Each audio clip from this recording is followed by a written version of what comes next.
Justice League has arrived, and finally, united 6 of DC Comics' flagship heroes. Only together can they fight off an invasion of violent parademons from the alien world of Apocalypse and the evil mother box machinations of Darkseid's creepy uncle. Woven into the film's half-dozen converging storylines were also a whole lot of little Easter eggs that called out to the Justice League's rich comic book and movie history. Here are just a few. Party like it's 1989. For many Batman fans, the golden era of DC movies began and ended with 1989's Batman, directed by Tim Burton and scored by new wave virtuoso and cinematic composer Danny Elfman. Elfman stepped away from the whole Batman thing after 1992's Batman Returns, leaving 5 indelible notes stuck in every Batman fan's head forever. It took 25 years, but Elfman returned to score Justice League, and he brought his old soundtrack with him. As Batman appears in front of Commissioner Gordon on the rooftops of Gotham City, those 5 notes can be heard again, and it's pretty sweet. Oh, awesome! As a bat signal, that's your... Oh, sorry. The Penguin.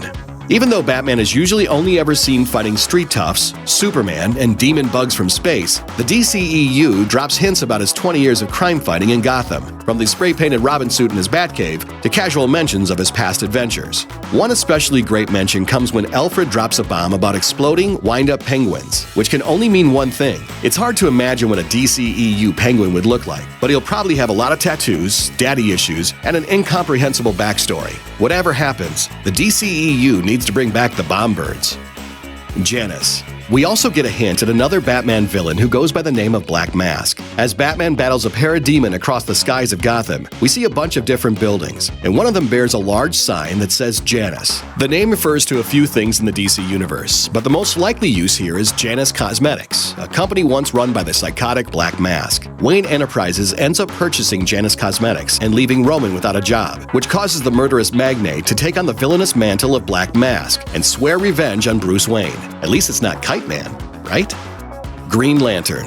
The schedule for the DC movie universe has changed shape more times than Plastic Man, but one thing that's been more or less consistent is that the DCEU would include the Green Lantern Corps in one way or another. As of now, they'll be getting their own movie in 2020, but no one really expected to see a Lantern in Justice League. Still, at least one of the dudes appears during the historic battle between the armies of Apocalypse and the collected might of Earth's heroes.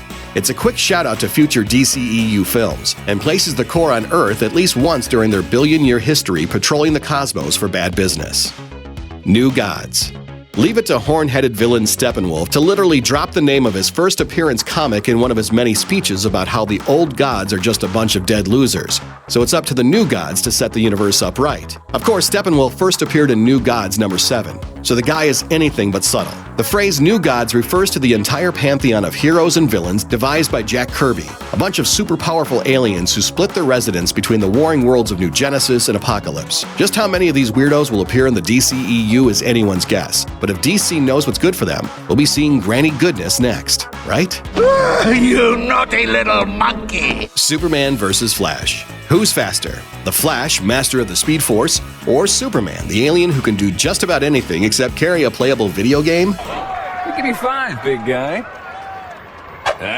Too slow. The two heroes' comparable speed is glimpsed briefly during the final fight against Steppenwolf, but Justice League's mid-credit scene is a direct tribute to the many, many times that Superman and Flash engaged in a friendly competition to see who was fastest. Who wins? You'll just have to check out Superman issue number 199 to find out, or Flash issue number 175, or Adventures of Superman issue number 463, or a dozen other comics that apparently never definitively settled the score. Aren't there people who need saving somewhere?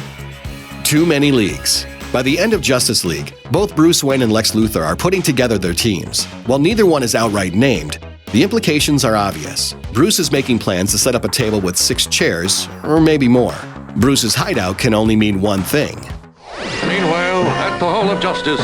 The hall pretty consistently features a table at which all the members of the league make all the big decisions, like how they're going to beat the newest evil, or if they should order from Quiznos or Subway. We love these arms!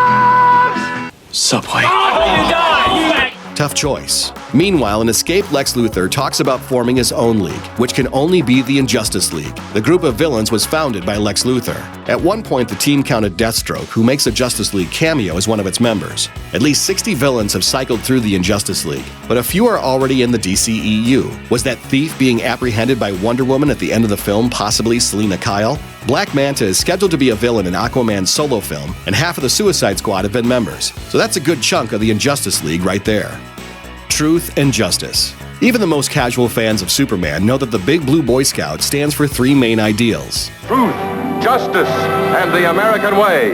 Really old fans of Superman know that back in the 1940s, Fleischer Studios' Superman was only really into those first two ideals. Superman fights a never-ending battle for truth and justice. By the time the 1952 live-action TV series came around, Superman was into the American way as well. The slogan even appears in 1978's Superman.